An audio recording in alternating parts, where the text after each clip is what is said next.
Ako po si Ate Alice, isa akong factory worker dito sa bansang South Korea at 7 years na po akong nag-work dito. Ako po si Donna, isa akong EPS worker dito sa bansang South Korea. Ako po ay si Lindy Somoria, 26 years old at kasalukuyang 5 months na dito sa South Korea. Ako si Noel Abasua Jr. na nagtatrabaho sa South Korea bilang factory worker for about 2 years and 5 months.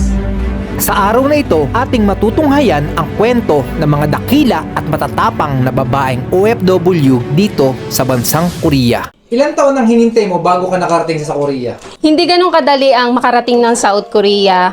Pero dahil sa pagpupursige, nakarating po ako dito, naghintay ng mahigit 1 taon bago nakapagtrabaho dito. At ang una kong napasukan na work dito sa South Korea ay sa factory ng damitan, ginagawa pong basahan. Ang ginagawa namin doon ay kinakat namin siya. Actually, ginagawa talaga namin doon ay sinisira namin yung mga damit, hinahati sa gitna, binabalot, tinutulak. Guys, sobrang mahirap yung work na yun para sa akin.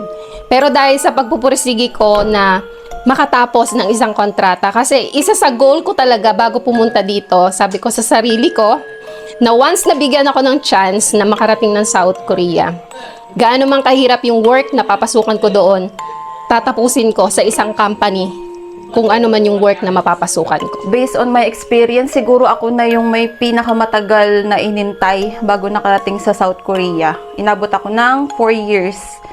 Bakit? Kasi 2018 ako nag-exam and then na-select ako ng 2021. So, inabot ako ng 3 years sa roster kasi nagkaroon pa ako ng 1 year extension kasi that time, pandemic.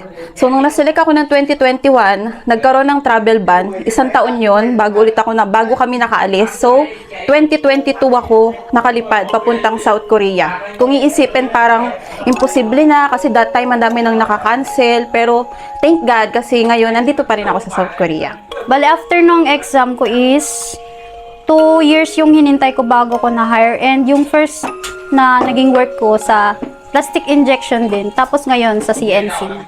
Bali po ako po Curly 17 na kami po yung apektado ng pandemic. So naghintay po ako ng 2 years na mahigit para sa exam and 8 months para makarating sa South Korea. Ano ang pakiramdam mo nung unang araw mo sa Korea? Of course guys, sobrang saya. Masayang masaya ako nung time na makarating ako ng South Korea at nasundan ko yung asawa ko dito. Yun yung pinakamasaya sa lahat na nangyari sa buhay ko. Yun yung naramdaman ko, saya at excitement talaga. Sa totoo lang, pure on kaba. Kasi first time kong mag-abroad, tapos ito rin yung first time kong magtatrabaho sa factory. Kasi sa Pilipinas, yung trabaho ko is nasa corporate ako. Though, bago ako nag-exam, alam ko naman na 3D yung trabaho na factory yung papasukin ko. So, hinanda ko na yung sarili ko. Pero syempre, since first time siya lahat, first time ko siyang ma-experience, mag-factory worker, and then abroad pa, lumayo sa pamilya. So, more on ka ba? Siguro yung happiness parang sa dulo ko na siya naramdaman. Yung feeling ko nung first day ko is, ano ba yun? Parang nananaginip ba? Yung hindi siya nagsisink in. Ilang weeks yun na parang hindi ka makapaniwala ba? Ang pakiramdam ko, excitement kasi bagong mundo, bagong bansa na pupuntahan ko. First time kasi akong na makapag-abroad sa South Korea bilang factory worker. Ano ang pinakamahirap na parte ng trabaho mo bilang babae dito sa Korea? Hindi po naging madali yung work ko dito sa bansang South Korea kasi sa totoo lang, kahit ako, sanay naman ako sa hirap sa Pilipinas dahil lumaki ako sa bundok at bata pa lang ako, nagtatrabaho na ako. Nag-aaral pa lang ako, nagtatrabaho na ako. Kaya nung time na nakarating ako dito sa bansang South Korea, hindi talaga naging madali para sa akin yung napasukan kong trabaho. Pero dahil sa alam ko na kahit anong hirap, kakayanin ko. Yung magbuhat ka ng 10 kilos, 20 kilos na mga damit, guys, mabigat yon. Hindi siya ganun kadali at dito sa work na to, nagtutulak kami ng 100 to 150 kilos na damit. So para sa akin, hindi siya ganun kadali. Kung titignan natin sa video, kung makikita ninyo, madali lang siya. Pero in reality, mahirap. Pinakamahirap, kagaya nga nung sinabi ko na Ito kasi yung first time kong magtrabaho sa factory. So, ang pinakamahirap ko talagang naranasan is yung pagbubuhat. Kasi dito sa South Korea, wala ditong kung babae ka, kailangan tulungan ka, kailangan madali lang trabaho mo, hindi ganon. Pagdating mo dito, magbubuhat ka, kahit 20 kilos pa yan, 30 kilos pa yan, bubuhatin mo yan, hindi ka nila tutulungan. Ang pinakamahirap na trabaho, na parte ng trabaho dito sa Korea, I think yung magbubuhat po ng mabibigat. Kaya mostly yung mga lalaki talaga yung mga kinukuha dito na magtatrabaho. Sa totoo lang hindi ako nahirapan dito kasi may experience na ako sa Pilipinas bilang factory worker for about almost 11 years. Kaya madali na para sa akin na mag-adjust dito bilang factory worker. May naranasan ka bang hindi patas na trato sa trabaho o kakaibang expectation dahil babae ka? Kung tayo nag-a-apply tayo sa ibang bansa or dito sa South Korea, lagi nating isipin yung reality, hindi lang yung expectation. Lalo na yung mga napapanood natin sa social media na akala natin ganun lang kadali. Pero kapag nandoon ka na, doon mo malalaman kung ano yung hirap. Hindi patas, parang wala naman. Parang lahat naman pantay-pantay. So, based sa akin dun sa mga napasukan kong company, hindi ako naka-experience nung maltreatment ng mga Koreans or ng ibang lahi as well as sa mga kalahi ko na Pilipino. Okay naman lahat. As of now, wala naman po kasi going smooth naman yung pagtrato sa akin ng Koreans at saka yung katrabaho kong foreigner na kapwa Pilipino din at meron din ibang lahi na katrabaho ko din okay naman ang pagtrato sa akin. Ano ang natutunan mo bilang isang OFW na babae sa Korea? Bilang isang OFW na nagtatrabaho dito sa bansang South Korea, masarap mangarap Pero kapag nandun ka na sa reality talaga, masasabi mo na hindi pala ganun kadali. Bilang isang OFW, ang maipapayo ko sa inyo, isa sa matutunan natin yung kung paano tayo makikipag-communicate, makikipagsalamuha sa iba't ibang tao. Ang maipapayo ko lang sa inyo, huwag na huwag kang magtitiwala kahit kanino. Dahil dito sa bansang South Korea, kung sino pa yung kapwa natin, siya pa yung manloloko. Pinaka natutunan ko siguro yung maging matatag ka talaga. Tapos yung kailangan mong lumabas sa comfort zone mo. Kasi pag nandito ka na sa South Korea, independent ka na So lahat yan sa sarili mo na lang. Malayo ka sa pamilya mo. Pagdating mo dito, wala kang kaibigan, wala kang kakilala. So kung mahina ang loob mo, siguro, baka matulad ka sa akin. Nung bagong dating ako sa South Korea, sabi ko noon, 5 months lang, Lord, uwi na ako. Bawiin ko lang yung ginastos ko, uwi na ako. Tapos after 5 months, sige Lord, 1 year lang po para may pwede kumako, uwi na ako. Ayun, 3 years na ako dito. Ang natutunan ko bilang OFW dito sa South Korea is maging mentally stable ka talaga, ganun. Tapos, maging independent. So far, sa Pinas, natutunan ko naman na yun. Kaya, ready na talaga sa pag-a-abroad. Ang number 1 na natutunan ko bilang factory worker sa South Korea is matutong mag-impok kasi yun yung priority natin na kaya tayo nandito sa South Korea bilang factory worker. Kailangan natin mag-ipon para sa future natin sa Pilipinas if ever na mag-for good po tayo. Anong payo ang gusto mong ibigay sa mga kababaihan na gusto magtrabaho sa ibang bansa? Marami akong gustong ipayo sa mga kagaya kong babae na gustong mag-work dito sa bansang South Korea. Kung talagang willing kayo guys na subukan na makapagtrabaho dito, kung may chance ka pa, pasok pa yung edad mo. Dahil dito sa South Korea hanggang 38 years old. So kung may chance ka pa at talagang dream mo ang bansang ito, sumubok ka lang. Mag-aral ka maigi, ipasa mo yung exam. Kahit sabihin natin na 1% ang mga kababaihan na pwedeng makapasok dito sa bansang South Korea, huwag mong paniwalaan. Maniwala ka sa kakayahan mo, magtiwala ka sa sarili mo, higit sa lahat magtiwala ka sa itaas. Lagi mong isipin na kung kinaya ng iba, mas kakayanin mo.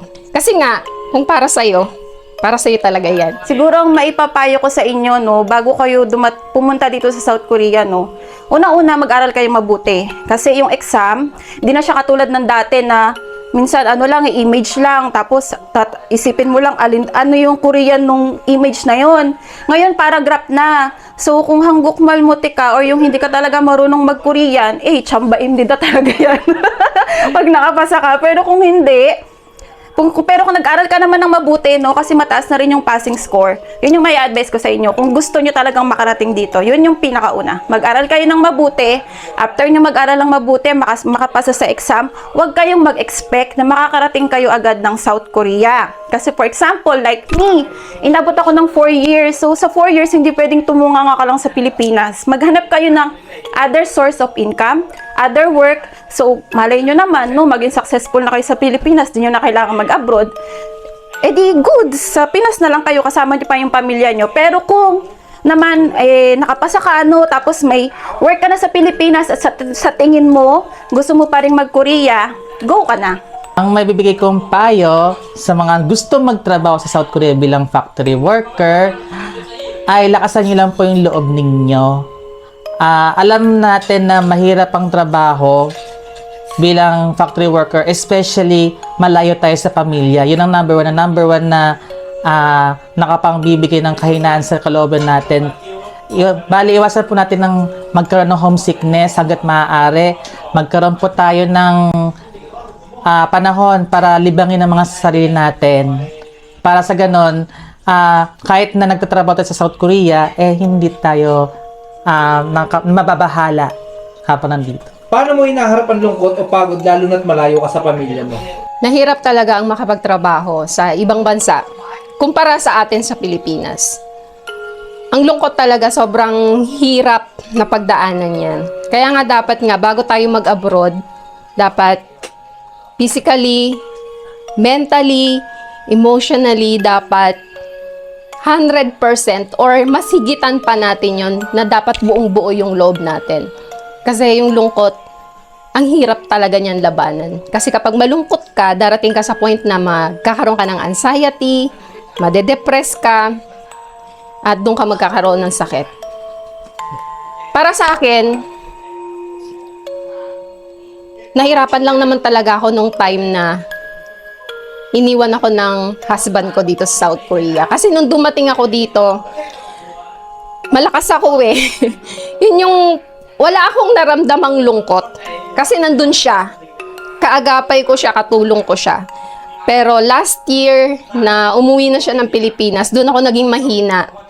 Kasi para akong naputulan ng isang paa. Marami akong pagsubok na pinagdaanan dito. Lungkot, pagod. Pero sa kabila nun guys, pinaglabanan ko lang. At hindi naman makikita sa akin. Kasi gusto ko pa rin makita nila na matatag ako, masaya sa ginagawa ko. Kumbaga, nilabanan ko lang talaga siya. So ayun, kagaya nga ng iba, kapag walang trabaho, namamasyal. Kasi yun yung isa sa magiging daan para mabawasan yung lungkot na nararamdaman ko. Para hindi ako ma-depress. At naipagpatuloy ko kung ano yung sinimulan ko dito sa bansang South Korea. Gumagala. Ayun lang, kasi sabi nga, biruan nga namin is EPS kami sa weekdays, turista kami sa weekend, di ba? Yun na lang siguro. Kaya yung mga nasa Pilipinas, na sinasabi nyo, uy, sa ganito, gala lang ng gala sa South Korea, guys. Harap lang yun ng mga lungkot na hinaharap namin dito sa South Korea. Kasi hindi kami pwedeng magkulong sa 4 na sulok ng kwarto namin.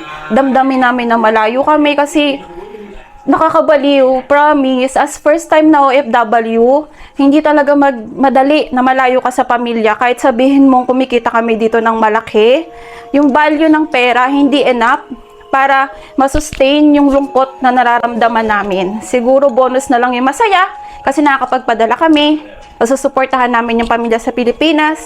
Pero yung lungkot, mahirap siyang kalaban. So, ang panlaban namin doon is mamamasyal kami kasi nandito na rin naman kami sa South Korea. So, i-enjoy na lang namin yung Korea. Ako wala akong time na maging malungkot kasi kapag weekends, gumagala talaga ako sa Seoul. Tapos, pumupunta ako kay Ate Alice. Namamasura kami. Ganon. Dati magkapit-bahay talaga kami. Doon sa dati kong tirahan is madami kang mapupulot ba na basura. Yan, mga magagandang damit. Kaya yung OOTD talaga yun yung ginagamit ko kapag weekends, pag gumagala. May mga panahon bang parang gusto mo lang sumuko? Ano ang nangyari noon? Yes. Dumarating ako sa point minsan na parang ayoko na. Kasi katawan ko pagod na. Pero sabi ng isip ko, laban pa, kaya mo yan. So iniisip ko lang lagi yung kung ano ba yung mga pangarap ko para sa, hindi na para sa akin kundi para sa pamilya ko. Kasi guys, yung mga naranasan ko before, ayokong iparanas sa mga anak ko yan. Kaya nga maraming nagsasabi na, nakikita nila, okay ka na sa Pilipinas, okay na kayo, bakit ka pa nagpapakahirap dito? Wala kasi sila sa point na yon, kaya nila nasasabi. Pero para sa akin, hanggat may chance ako na makapag-work dito sa bansang ito, magpapatuloy ako. Hala, madami. Sobrang dami. Dumating ako sa point na talagang umiiyak ako kay Lord kasi sabi ko, ayoko na Lord, bakit mo ko dinala dito? Bakit ang lungkot-lungkot dito? Bakit ang sakit-sakit dito? Pero that time, yung ginawa ni Lord, hindi niya ako pinabayaan. Binigyan niya ako nung mga tao na tutulong sa akin para malabanan ko yung anxiety, depression. Yun, binigay yung mga kaibigan ko, sila Ate Alice, sila Lindy, yan, sila Noel, sila Ann, tsaka yung mga Pinay na nakatrabaho ko sa company na nasa Pilipinas na sila ngayon eh. Hi love, hi Jen, hi Ay. Yun, sila talaga yung number 1 na binigay sa akin ni Lord para malagpasan ko yung mga pagsubok ngayon. Kasi kung wala sila, siguro umuwi na lang talaga ako ng Pilipinas. Kasi actually, naranasan ko na kung gaano kahirap kung gaano kalungkot, kung hindi ka matatag. Dumaan ako sa counseling kasi hindi ko na kaya. Dahil ayokong sukuan, kailangan kong tulungan yung sarili ko. Nandyan yung pamilya ko nakasuporta sa akin. Kailangan ko mag-take ng professional counseling para sa mental health ko. Though, hindi lang to dahil sa homesick ha.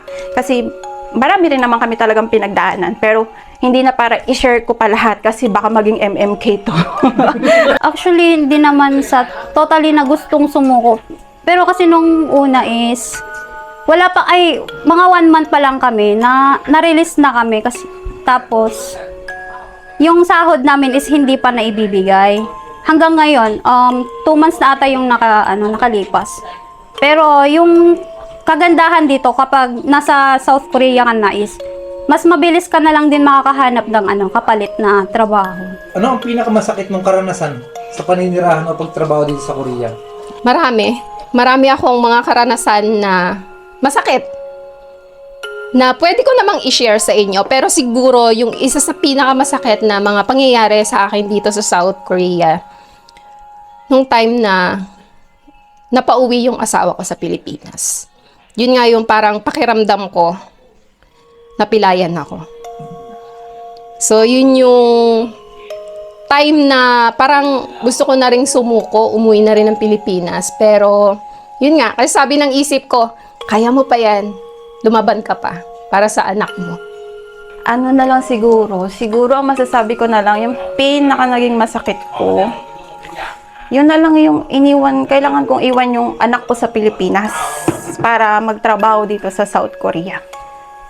Kasi dalawa na kami ng asawa ko na nandito. So, naiwan siyang mag-isa sa Pilipinas kasama ng lolo at lola niya. Though, alam ko naman na well-loved siya, well-care of din siya dahil yung pinag-iwanan ko is pinagkakatiwalaan ko naman din talaga kasi mga magulang ko yun. Pero iba pa rin yung kung kami yung kasama niya sa Pilipinas. Ang pinakamasakit na naranasan ko dito sa South Korea is nung natanggal kami sa trabaho dahil nga sa nabankrupt yung company namin. Tapos, yun, wala pang ipon-ipon, nakautang. Hindi pa ako nakabayad sa utang nung una. May kwento ka bang hindi mo makakalimutan? Masaya man o malungkot na nagmamarka talaga sa puso mo? Malungkot siguro. Sabi nila kapag bata ka, masaya ka. Pero ako kasi, yun yung naging reason ko bakit ako nandito sa bansang South Korea. Sabi ng iba, masaya daw kapag kasama mo ang buong pamilya mo sa hirap man o ginhawa. Guys, ako, buong buhay ko or before ako nag-asawa, kasama ko ang pamilya ko. Buo kaming pamilya. Nanay ko, tatay ko, mga kapatid ko. Kaso salat kami, sa lahat. Yung nag-aaral ka, papasok ka, wala kang baon, kahit sa pagkain, wala kang ulam. Kaya yun yung guys, yun sana yung pinakamasaya na nangyari sa buhay ko, yung bilang kabataan ko. Pero guys, para sa akin, malungkot para sa akin yun kasi yun yung mga panahon na sobrang hirap. Sabi ko noon, kasama ko nga sila pero bakit ganito? Hindi nila kayang ibigay yung dapat para sa mga anak nila. Kaya yun yung guys, yun yung hanggang ngayon, bakit ako nagtsatsaga? Kasi ayokong maranasan ng mga anak ko yung hirap na pinagdaanan ko. Kasi bata pa lang ako guys, working student ako. High school ako. Elementary nakaka-survive pa. Pero nung high school ako, ayaw na ako pag-aralin ng tatay ko kasi ang sabi niya, mag-aasawa ka din lang, huwag ka na mag-aral. Pero para sa akin, gusto ko pa rin mag-aral, di ba? Kasi iba pa rin yung may pinag-aralan. So, ayun, nagpursigi ako guys, nag-working student ako. Pag bakasyon, nagtatrabaho ako niyan. And third year, fourth year, after ng klase ko, nag-work pa din ako. So, yun yung nagtulak sa akin para makarating dito sa bansang South Korea. Dahil ayoko maranasan ng pamilya ko, ng anak ko, yung hirap na pinagdaanan ko. Kaya kung mawala man ako dito sa mundong ito, at least alam ko na maayos yung mga anak ko, naiiwan ko. Ano na lang siguro, no? Siguro ganito na lang. Yung kwento ko na pinakamalungkot is yung kwento ko rin na naging pinakamasaya. Kasi bakit ganon? Yung pinakamalungkot is yung sabihin na lang natin na may pinagdaanan kaming mabigat na problema bilang isang pamilya dahil dito sa South Korea. Though yung pinaka naging masaya naman is hindi ako pinabayaan ni Lord na hindi niya hinayaang sukuan ko yon. So siya din yung nag-ayos nun. Binago niya yung mga bagay-bagay para maging maayos ulit yung pamilya namin dito sa South Korea.